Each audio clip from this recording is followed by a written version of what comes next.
Ayan. Mabigat yun, no? Ang bigot ako sa iyo kami. Hindi natin yung Jet. Sabi ko na yun. Bago ba sa Alam ko bayo? yung book. Sabi ko na Sino kayo? Nako. Oh, Dubai. Hindi mo na-get? Ano yung dalawa? Okay, napapag-isalayan mo sa akin. Natatawa si Ana dun.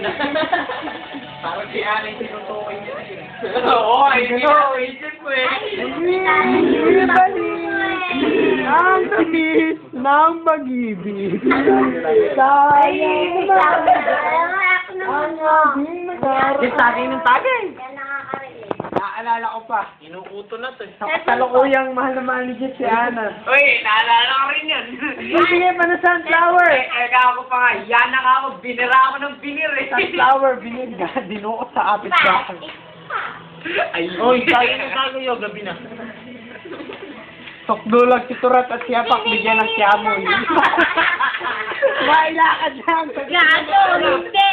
Hindi kaya mo yung chocolate na bar na Yung cherry ano, yung plum negro. Berry. Ayok na yun.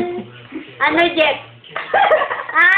Natamay ka dyan ngayon, no? Ang natas susulat, alang stationery. Oo, Tatlo lang manghingi ng pilas ng notebook kahit panggatong lang. Makasulat lang, makapagsulat lang kay Ana. Nung bata pa ako,